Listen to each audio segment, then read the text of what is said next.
CCN news में आज बातचीत करने के लिए हमारे साथ मौजूद हैं कांग्रेस के वरिष्ठ नेता, पूर्व प्रदेश अध्यक्ष, पूर्व विधायक रहे हैं। उत्तराखंड के मुद्दों पर बड़ा बेबाकी से अपनी बातचीत को रखते हैं। यहाँ के मुद्दों को, जन सरोकार से जुड़े जो बातें होती हैं उनको बहुत बेबाकी से उठाते हैं। ऐसे हमारे साथ मौजूद हैं पूर्व प्रदेश अध्यक्ष गणेश गोदियाल जी। उनसे हम बातचीत करेंगे। रिसेंटली अभी चुनाव हुए हैं, उपचुनाव में कांग्रेस को हार मिली है, अन्य स्टेटों में महाराष्ट्र में हार मिली है, तो उस पर पूछेंगे कि कहाँ कमी रह गई, अब कांग्रेस का आगे को क्या स्टैंड रहेगा। सर, आपका स्वागत है हमारे चैनल में। जी, धन्यवाद। सर, अब रिसेंटली जो चुनाव हुए हैं, कल ही परिणाम आए हैं। हम शुरुआत करेंगे उत्तराखंड के केदारनाथ उपचुनाव से, जहां बहुत सक्रिय भूमिका में आप वहां पर थे, लेकिन हार मिली है। उसके साथ साथ आपको महाराष्ट्र में हार मिली है। क्या कमी रह गई, किस तरह से आप इसका विश्लेषण करते हैं?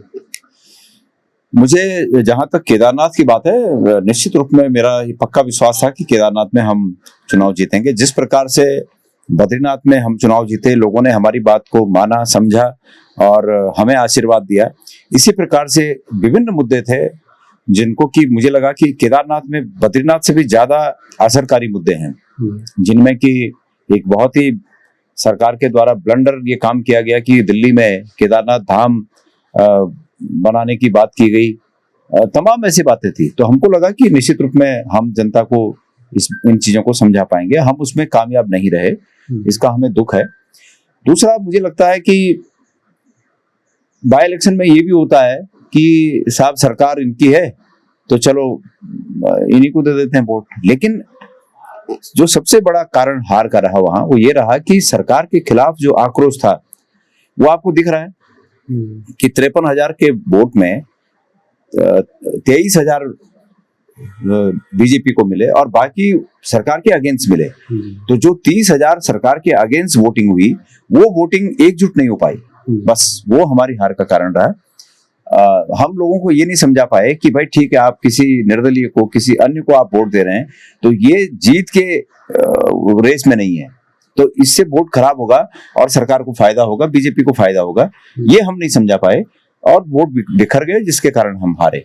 जहां तक आपने अन्य प्रदेशों की बात कही, मुझे महाराष्ट्र के बारे में भी ये उम्मीद थी कि वहां पर जो मराठा अस्मिता की बात है, जिस प्रकार से मराठा अस्मिता को, मराठा राजनीति को मोदी जी ने, अमित शाह जी ने और बीजेपी की राजनीति ने तहस नहस कर दिया, तो वो जरूर वहां पर मुद्दा बनेगा। लेकिन वहां भी शायद वहां के नेतागण इसको मुद्दा नहीं बना पाए और अंतोगत्वा ये जो रिजल्ट सामने आया, ये अपेक्षित नहीं था। कांग्रेस को, हमें अपेक्षित नहीं था। बहरहाल मैं ये मानता हूं कि राष्ट्रीय स्तर पर भी, खास करके महाराष्ट्र के चुनाव परिणामों के बाद, ये चुनाव परिणाम कैसे आए, इस पर गहन मंथन करने की आवश्यकता है। सर, उत्तराखंड के परिप्रेक्ष्य में अगर मैं बात करूं तो बहुत सारे ऐसे मुद्दे थे। भ्रष्टाचार चरम पर है, बेरोजगारी चरम पर है और यहाँ पर विकास कार्य नहीं हो पा रहे, हो भी रहे हैं तो उनमें बहुत सारी शिकायतें रहती हैं। क्या आप उनको भुनाने में, उनको जनता तक पहुंचाने में आपका संगठन कमजोर साबित हुआ? नहीं, मैं किसी को दोष नहीं दूंगा। दोष मैं भी तो हूँ। अगर मैं दोष ही देना है तो वो मैं भी तो हूँ उसमें शामिल। कहीं ना कहीं हमारी कमी रही है और उसमें मैं भी शामिल हूँ। लोकतंत्र में जनता को दोष नहीं दिया जा सकता कि जनता नहीं समझी, हम नहीं समझा पाए। तो निश्चित रूप में अभी यहाँ पर आप, अभी बागेश्वर में है हम लोग, खड़िया का इतना बड़ा कारोबार है, जो पहले जो एग्रीमेंट, जो खड़िया का खनन करते थे, जो पहले 1,50,000 रुपए ऐसा कुछ उसका तय फीस था, उसमें होता था, आज वो मैंने सुना कि धामी जी अंडर टेबल 50-50 लाख रुपए लेकर तब जाके उसको वो करते हैं। विकास कार्यों की स्थिति यह है कि हर विकास कार्य भ्रष्टाचार की भेंट चढ़ चुका है। भ्रष्टाचार निश्चित रूप में चरम पर है। आपने सुना होगा कि पहले के जमाने में जवाहर नवोदय विद्यालय की शाखाएं खुलती थी, राजीव गांधी नवोदय विद्यालय की शाखाएं खुलती थी। आज की डेट में आपको पता होगा कि एक शराब की ठेके पर, एक दुकान पर उसकी शाखाएं खुल रही हैं। यहाँ भी होगा, गढ़वाल में ये स्थिति है, यहाँ भी होगी कि एक अगर बागेश्वर में शराब की दुकान है तो उसको 2-3 दुकानें और खोलने की परमिशन दी गई, तुम अपनी शाखाएं खोलो गाँव में। तो शाखाएं शराब की खुलने लगी हैं और उसके बावजूद अगर लोग कहें कि ये अच्छा शासन है, तो भाई देश प्रदेश अंततोगत्वा है तो जनता का। जनता जिधर ले जाएगी वही वो प्रदेश जाएगा। लेकिन चूंकि हम विपक्ष में हैं और विपक्ष का काम है कि गलत नीतियों पर सरकार को घेरा जाए और जनता के बीच इस बात को उठाया जाए, तो हम लगातार अपनी बात को उठा रहे हैं। निश्चित रूप में इस प्रदेश की सरकार अब तक की सबसे फेलियर सरकार है, सबसे निकम्मी सरकार है, सबसे भ्रष्टाचारी सरकार है, और ये तमगा धामी जी के सिर पर निश्चित रूप धामी जी को ये तमगा मिलेगा कि ये सबसे भ्रष्टाचारी सरकार के मुख्यमंत्री हैं। ये उनके लिए बड़ा सोचनीय विषय होगा। सर, उपचुनाव में हमने देखा, उपचुनाव के टाइम पर या उपचुनाव से ठीक उपचुनाव से पहले एक गढ़वाल में, एक देहरादून में घटना घटित होती है बॉबी पवार के साथ। तो उस मुद्दे पर भी कांग्रेस ने मुखरता के साथ उनका विरोध किया। शायद किसी एक इस तरह का बयान आया कि उनकी गिरफ्तारी होनी चाहिए। उससे आपको लगता है बॉबी पवार की गिरफ्तारी होनी चाहिए? अच्छा, हाँ। तो उस पर क्या आपको लगता है कि उससे युवा नाराज हुआ? उससे जो उनको जो वोट मिला, उन्होंने जिस प्रत्याशी को सपोर्ट किया, एंटी इनकम्बेंसी का जो वोट था, बॉबी पवार के प्रत्याशी को चले गया। लगभग 9-9.5 वोट वो लाया है वो प्रत्याशी। तो लगता है कि वो कहीं कमी रह गई थी? देखिए, मुझे तो मेरी जानकारी में नहीं है कि कांग्रेस ने पार्टी का जो ऑफिशियल स्टैंड है वो ये था कि किसी के साथ ये हुआ, मुझे जानकारी नहीं है। लेकिन मैं ये मानता हूं उस मामले में कि निश्चित रूप में मैं भी ये मानता हूं कि हिंसा किसी चीज का हल नहीं है, और जिस प्रकरण पर वो बात हुई उसके लिए भी मुख्यमंत्री दोषी हैं। सचिव, मेरी दृष्टि में सचिव तो वो काम करते हैं जो सरकार बताती है कि भाई आपको ये काम करना है। सचिव, ये मान लीजिए, पुराने नेता लोग कहते थे, तिवारी जी के समय में हम कुछ एक बार की बात है, जब तिवारी जी मुख्यमंत्री थे तो कुछ बड़े नेता बैठे थे, ये इसी तरह की बातें हुई कि साहब अधिकारी नहीं सुनते हैं। तो तिवारी जी ने कहा कि देखिए ऐसा है, ये मान लीजिए कि कोई घोड़ा है ना, घोड़ा, उस घोड़े को अच्छा घुड़सवार चला सकता है। घोड़ा उधर ही जाएगा जहां घुड़सवार ले जाना चाहेगा, अगर वो घुड़सवार अच्छा है तो सचिव अगर कोई गलत कर रहा है तो इसका सीधा सीधा मतलब यह है कि सरकार उससे गलत करा देगी।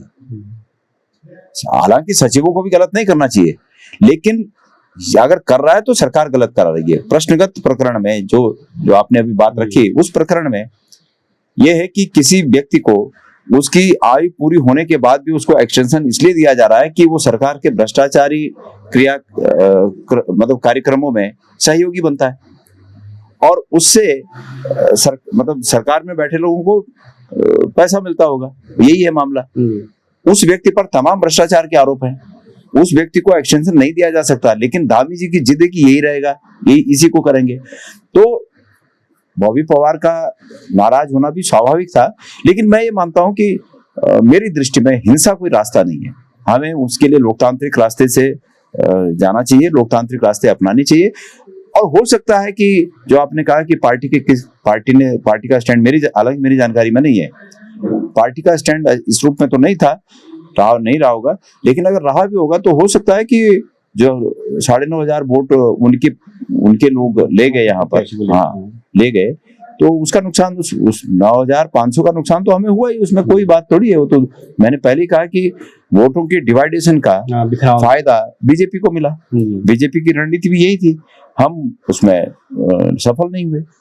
सर, जिस तरह से बीजेपी का सिस्टम काम करता है, जिस तरह से वो तंत्र का इस्तेमाल करते हैं, मुद्दों का इस्तेमाल करते हैं, क्षणिक मुद्दे फेंक कर वो कैप्चर कर लेते हैं सारी चीजों को, तो ऐसी स्थिति में क्या उम्मीद की जाएगी 2027 में? बहुत सारी बातें इस तरह से उठने लग गई हैं कि अब 2027 में भी कांग्रेस का वापस आना मुश्किल है, इस तरह की बातें उठ रही हैं। कि आप सहमत हैं इससे? नहीं, मैं बिल्कुल सहमत नहीं हूँ। एक विधानसभा के उपचुनाव में, एक विधानसभा क्षेत्र के उपचुनाव में और पूरे विधानसभा के आम चुनाव में बहुत बड़ा फर्क है। और अभी उदाहरण के लिए उन्होंने पुलिस के एक दो वरिष्ठ अधिकारियों की ड्यूटी लगाकर अपने फेवर में काम कराया।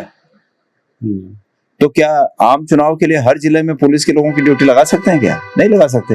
हर सीट पे पुलिस के लोगों की ड्यूटी लगा सकते हैं क्या? नहीं लगा सकते। तो ये कंपेयर नहीं किया जा सकता, लेकिन ये जरूर है कि हमें ये हार अपेक्षित नहीं थी, और चूंकि हमें हार मिली तो कहीं ना कहीं मनोबल में थोड़ा कमी आती है। तो कोई बात नहीं, हम बद्रीनाथ की जीत को सामने रखते हुए उत्तराखंड के लोगों के जिस जिजीविषा से उत्तराखंड के हमारे भाई बहन अपने जीवन को बेहतर बनाने के लिए संघर्षशील है, उनके संघर्ष को याद रखते हुए हम पुनः अपनी ऊर्जा को एकत्रित करके 2027 में निश्चित रूप में जीत के लिए हुंकार भरेंगे। सर, निकट भविष्य में निकाय चुनाव होने हैं, हालांकि 1 साल से इसको टाला जा रहा है, शासन के चुनाव नहीं हुए हैं, पंचायत चुनाव अब सर पर आने वाले हैं, तो क्या ऐसी स्थिति में कांग्रेस का अब क्या स्टैंड रहेगा जब इस तरह का जो परिणाम आया है देश में? तो क्या ये सरकारों का दायित्व है कि सरकारें प्रत्येक इलेक्शन को समय पर कराएं। कराएं, चाहे पंचायतों के इलेक्शन हो, चाहे छात्र संगठनों के इलेक्शन हो, चाहे निकायों के इलेक्शन हो, टालते जा रही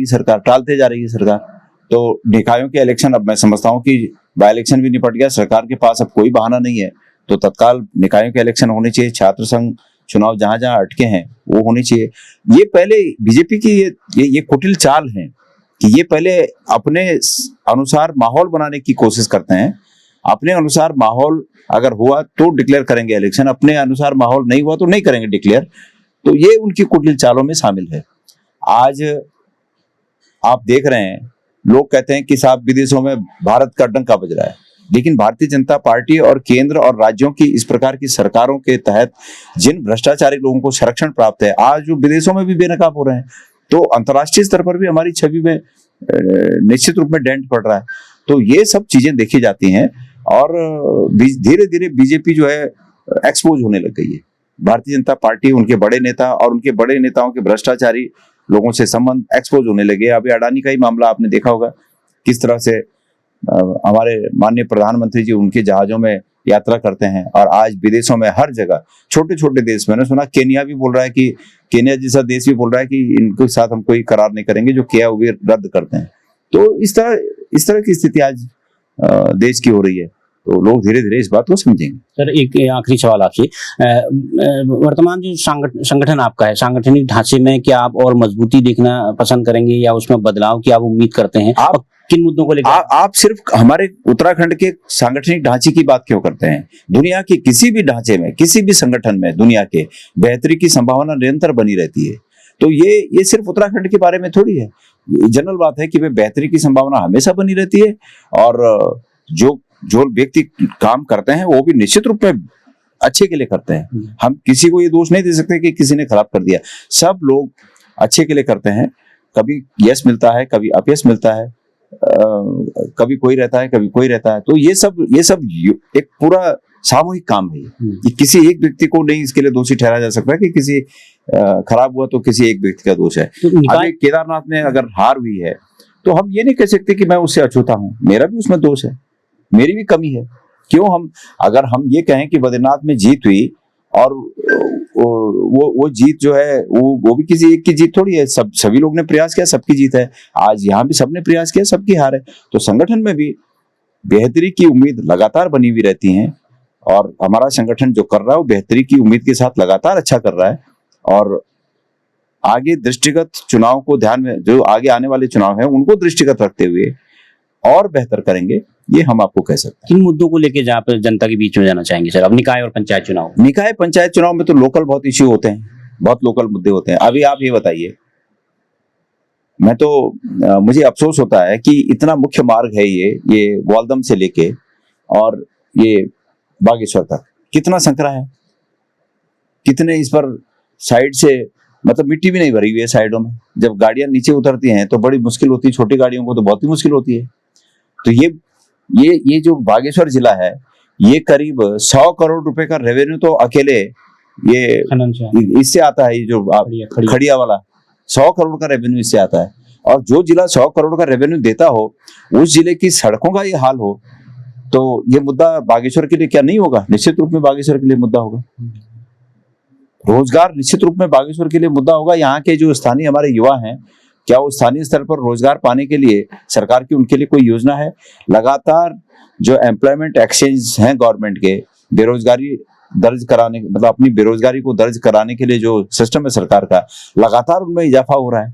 तो क्या ये यहाँ के युवाओं का मुद्दा नहीं है? या तमाम मुद्दे हैं। सरकार जो एजुकेशन सिस्टम है, परीक्षाएं लीक हो रही हैं, सरकार बोलती है हम परीक्षा करा रहे हैं, हर परीक्षा लीक हो जा रही है। तो सवाल ये है कि सरकार को इन चीजों को ये करता कौन है? सरकार ही तो करती है ये सब चीजें, भाई इसका हल सरकार ही करती है। नहीं कर रही है तो ये मुद्दे हैं। स्थानीय स्तर पर भी मुद्दे हैं और भी स्थानीय स्तर पर मुद्दे होंगे। तो तमाम मुद्दे हैं। इन मुद्दों को लेकर निकायों में भी और उसके बाद पंचायतों में भी कांग्रेस जनता के द्वार जाएगी। और देखिए, मैं जनता से एक और निवेदन करना चाहूंगा। आज मैं धन्यवाद दूंगा आपको कि आपने मुझे मौका दिया ये बात कहने का। मैं आपका चैनल इस इलाके में काफी प्रचलित है। मैं लोगों से एक अपील करना चाहता हूँ, लोग ये जो प्रैक्टिस है, ये सज्जन जमाने की प्रैक्टिस है कि साहब सरकार इनकी है तो पंचायत में भी इन्हीं को दे दो और निकाय में भी इन्हीं को दे दो, सरकार इनकी है। ये सज्जन, जब जमाना सज्जन था तब की है, जब सरकारें सज्जन होती थी तब की ये प्रैक्टिस ठीक है। आज सरकार भी दुर्जन है, जमाना भी उतना अच्छा नहीं रहा, तो ये ठीक नहीं है कि एक ही लॉबी के लोग ऊपर से नीचे तक आ जाएं। जब एक ही लॉबी के लोग ऊपर से नीचे तक आते हैं तो भ्रष्टाचार चरम पर पहुंच जाता है। इसलिए मेरा लोगों से निवेदन है कि सरकार अगर बीजेपी की है तो आप निकायों में कांग्रेस को मौका दीजिए, कांग्रेस के लोगों को मौका दीजिए, पंचायतों में कांग्रेस के लोगों को मौका दीजिए। और जब विपरीत विचारधारा के लोग रहेंगे अलग अलग जगह तो एक दूसरे पर वो चेक एंड बैलेंस वाली स्थिति में रहेंगे कि भाई डर रहेगा, मैं गलत करूंगा तो ऊपर सरकार दूसरी है, हमारा जांच हो जाएगी तो गलत नहीं करेंगे। अब यहाँ तो अगर नीचे से ऊपर तक लोग एक ही लॉबी के लोगों को बिठाएंगे तो सब मिलके लूट रहे हैं प्रदेश को, लोग आखिरी में बोलते हैं हमारा कुछ नहीं हुआ, तो कैसे होगा आपका कुछ। तो इसलिए मैं आपके चैनल के माध्यम से आपके दर्शकों से निवेदन करना चाहूंगा कि प्रदेश में निकायों में और पंचायतों में कांग्रेस पृष्ठभूमि के लोगों को जिताइए ताकि चेक और बैलेंस बना रहे और लोगों को जो रिजल्ट मिले वो अच्छा रिजल्ट मिले।